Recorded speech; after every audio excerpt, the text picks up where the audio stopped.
What's up, real world? Twisted Luck. Hope everybody's good. Thanks for being here. I appreciate you.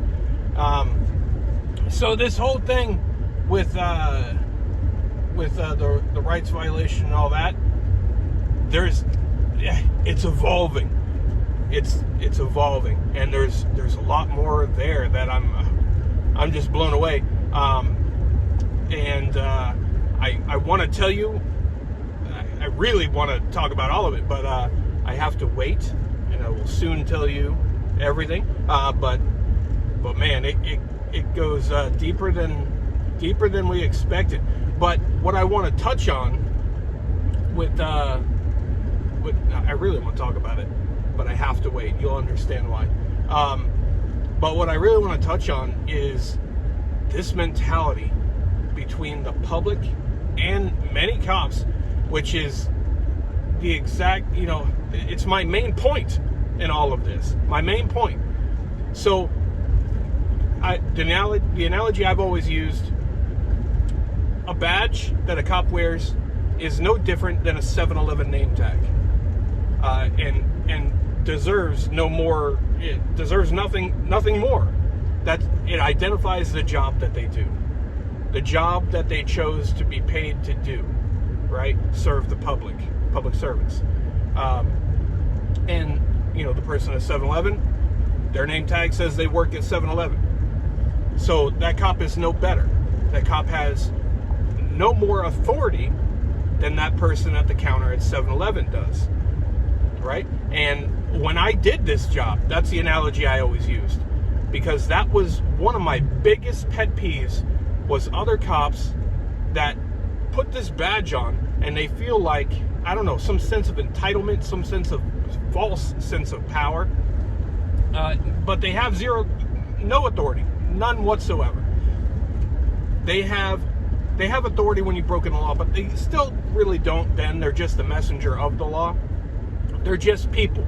But so many cops, it goes to their heads, and that's a huge problem. The things I've seen, and the things I've seen swept under the rug and pushed away, and it's disturbing. If everybody knew what actually goes on and what that blue line actually represents, which I always hated that blue line, always hated that damn thing, because of how it's perceived.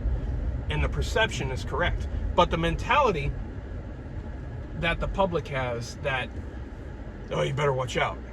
Better, like in trying to have a conversation, in approaching a cop in a friendly manner even, and trying to have a conversation, but the angry policeman doesn't want to have or he just refuses to have a conversation with you. The thought process of some citizens that you better not do that because you'll get in trouble. They'll get you. They'll come after you. They'll retaliate. That is a huge problem. So why do people think that? Why would you think people would think that just by not doing anything wrong, not breaking any laws, not doing anything, that police would come and try to retaliate and harass you or do, whatever, get you in trouble when you're not doing anything wrong, broken no laws? Why would people think that? Why do you think people would think that? People would probably think that because it happens. Because with that false sense of power that many have from that badge comes abuse of that presumed authority, that presumed power, right? It happens. I've seen it happen. They joke about creative writing. Oh, all it takes is creative writing, right? Or I got a lot of ink in my pen, I can write all day. Write you a bunch of tickets, just because you try to do what's right, or you try to stand up for your rights, stand up for what you know is right, stand up for somebody else's rights. When I first started, right, like I said, I've told you long ago, that I went back and forth. Like, I wanted to do it and I didn't want to do it. And then when I decided, okay, I'll do it, I almost walked away after a couple weeks because I could not believe the things that I was seeing, and I didn't want to be associated with it. I didn't want to be a part of it. And then I decided that maybe I can be the other side, right? Maybe I can be something different. Maybe I can help stop that type of thing. That's easier said than done, I assure you. But when I first started, somebody said to a group of new people, there are two types of cops. This was a cop that said this. There are two types of cops. Ones that were bullied growing up, and others that were the bullies growing up. And all of that, and want to help people, want to do the right thing, is BS. We all know that. That's what he said. Which are you? He was asking everybody, which are you? And he said he was a bully. And that's such a huge problem. And I was amazed by that. And myself growing up, I bullied the bullies. So what I hated was seeing bullies pick on people weaker than them. Cowardly people, right? Those bullies are cowardly people because they won't, they won't pick on someone equivalent to them. They would pick on people that they see as weaker than them. I've seen it backfire too. Man, I've seen this little kid beat the hell out of this bully. It was awesome. But I would always step up for the bullied. Fights I was involved with in school were usually because I was fighting someone else's battle. I was helping someone that was being bullied, right? So I've always just had this mentality of people do the right thing, right? So that mentality that there's only bullies or the bullied, that's insane, but that's the reality of it. And that's why a lot of public has the perception, well, you better not do that. They'll retaliate against you. And now, not all cops, right? There are good ones. There definitely are good ones. But the bad ones make them all look bad, right? When you have a horrible encounter, most people, just like that, they label all cops as bad like that. And this particular department that I never set out, right? They came to me and, that thing happened. I didn't go seeking that out. And I don't take, filing complaints and stuff lightly. I've always said, record police interactions. Always said that, right? I've always encouraged people to do that. And I've always encouraged people, if you have a valid complaint, make a written complaint, right? As a cop, I encourage people to write complaints on other cops, because me saying something, you know how many times I said something about a different cop that's doing something, and I was told, doesn't matter, nobody's complaining, we can't, there's nothing we can do, which just astounded me also. So I used to encourage, there were times, honestly, I pled with people, citizens, write a complaint. This guy's going to keep doing this to everybody. You have to write the complaint, right? But people are afraid to do it because people are afraid of retaliation. Where does that come from? Protect and serve, right? These public servants paid to protect and serve, here to serve the people. Why would the people fear them when they've done nothing wrong? Because policing has gone a complete different direction than it was supposed to. Right now, you've got these egos, then you get butthurt cops, and if a cop looks bad on video, like I said it a million times, I cannot make a cop act stupid. I cannot make a cop say dumb things or do dumb things. I can't. If I'm recording and they do it, that's still on them, right? So for the mentality of a cop like that, to get mad, so they do something stupid, right? And instead of owning it or trying to educate or whatever, they get mad at the person who showed how they act and showed who they are. So they're really mad at themselves because the anger is that they look stupid, or they look foolish, or they look dumb because, they don't know different laws or whatever. I'm not saying these things. I'm just saying this is a perception that, cops like that have. The feeling that they have when they see that. So they, instead of identifying the problem as being with them, and hey, that should be a reflection, like, hey, crap, yeah, I do look like I'm being a jerk there. I do look like I don't know what I'm talking about. Yeah, I shouldn't have done that.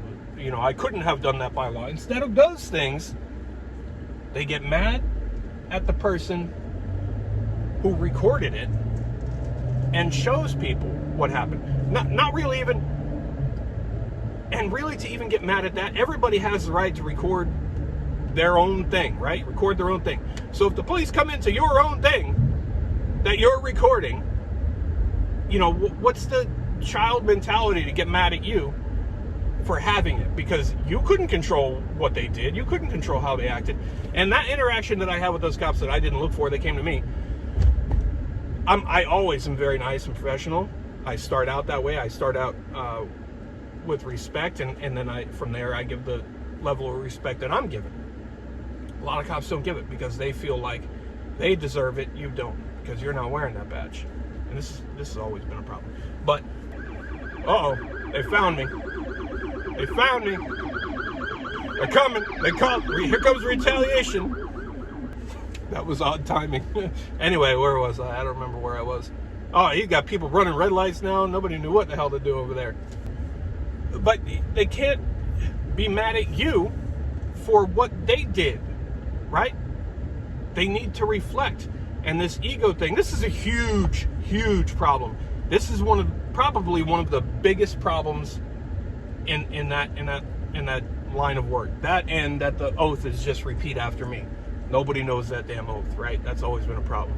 Repeat after me, and then there's no quiz afterwards. So that's always been a ridiculous thing. So I've always been for the people. Even while doing that job, I was for the people.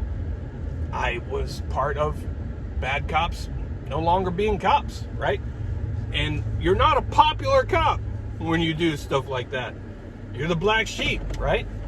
Because that thin blue line that I never would be a part of. But you see what I mean here?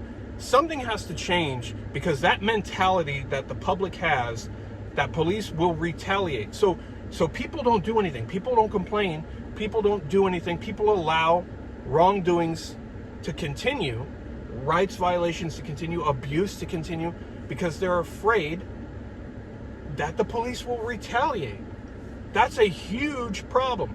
And the citizens, the public, they don't just make this up out of nowhere. It's because it's got a history of happening. And then when you see signs of it happening, then it shows itself, it proves itself. And that's a huge, huge problem.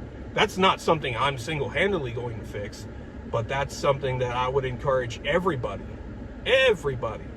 to think about and to not fear, right?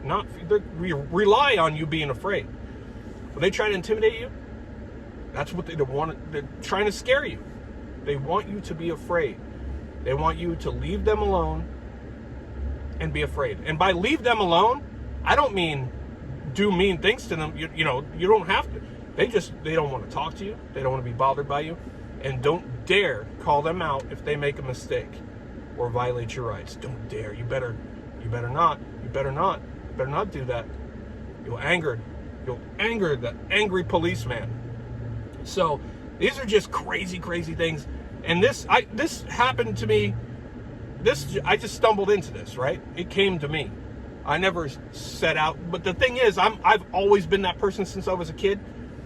I don't take any crap that's unjust from anybody. I never have. I always speak out. Always. It doesn't matter who the person is. It doesn't matter. That's who I am. I'm not going to take it. If something is just, yeah, I'll take it, to a degree. I'll take what I deserve. But no, I don't take what's not right. And it's a shame with that particular department, because I've always had a really good relationship with that department. And they used to be, they were pretty good. Honestly, and they do have a lot of good people. But over the past few years, whatever it is, something has changed, and it's not just me, because I don't pay them much attention. But I've heard from several other people that it's gone downhill in the way cops treat the public there. And I'm seeing it now, right? I've actually seen myself an example of somebody treating a member of the public who was actually a reporting party in a call, treating that person like absolute trash. And I was recording it. This is a couple years ago. I don't think I ever did anything with it, but it just happened to be somewhere where I was, and I was already recording something, and then that happened, and I was like, who is it? Who? And I never saw that guy before, and I was like, what the hell is this? Where, and how do you get that bad attitude right out of the gate, right out of the academy? You get out of the gate, or you know, probably came from another agency, another small agency, probably, because you don't get that. Most cops don't get that treat the public like trash mentality right away. Usually new cops, most anyway, brand new cops, with respect, and they're smiling and friendly and stuff, and then it quickly goes downhill. We've reached a time, and it's unfortunate, that people feel like they can't approach a cop for a conversation without a bad attitude, without being retaliated. And another thing too that's unfortunate is, a lot of times if you have a camera, and I encourage everybody should record police interactions. The same reason they record, to protect them, you should record. They'll tell you, oh, but we have the body cam. Yeah, well, you're gonna pay for it, jump through hoops, and then you still might not get it, right? Your video you can have for free and immediately. So your legal team, or you know, whatever comes of it, can have it immediately. But the thing is, a good amount of cops will, if you have a camera, they'll automatically assume you're a jerk, and they're not, you know, you're not somebody that they want to talk to. And why is that, right? They don't like, you'll hear this all the time. Oh, did you have a bad experience with a cop? People are like, yeah, well, was it me?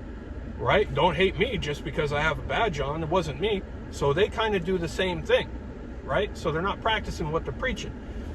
But you know, it's too bad. It's gone in a direction, an opposite direction that it was intended to go. Police have been more like militarized, you know, not really the individuals, but the appearance and the attitude, more like they're soldiers on the ground here, instead of people to protect and serve and for the public to approach. And that's a problem. But this mentality of fearing the police, that's terrible. That's sad. Cops should be ashamed of that. And cops should want to aggressively work at changing that. Because that's a shame, but unfortunately a lot of cops like that. That's why they do that job, right? They like to have all the battle rattle. They like to have, you know, they like to look cool. They like to look tough, right? But you can't let them intimidate you. If you run into a situation like that where they try to intimidate you, don't let them intimidate you, right? If you're not breaking the law, you're fine, right? And if they make things up to charge you with, well, you're going to have a little bit of hassle to deal with, but you'll get paid in the end, and which is why you always record, right? Always cover yourself. But don't let them intimidate you, right? That you just got to be. I've always been that person. I'm sorry. Maybe it's the stubborn Irish in me, but I don't, you know, I don't back down from something that's not right. And for years and years, there have been countless attempts at intimidation, and in all sorts of different ways. None have been successful. So put that in your pipe and smoke on it, fella. So anyway, share your thoughts. This is a big thing, and I think this is an important thing. And this is a big widespread thing. It's not just in this state. It's not just in this country. And this is a problem collectively we have to work on. Police and citizens need to work on it. But unfortunately, the bad ones don't want that. So share your thoughts. Let me know what you think. Bootlickers, not interested. No complaint department. We don't care. Thanks for being here. Twist of Luck Truth. See you soon.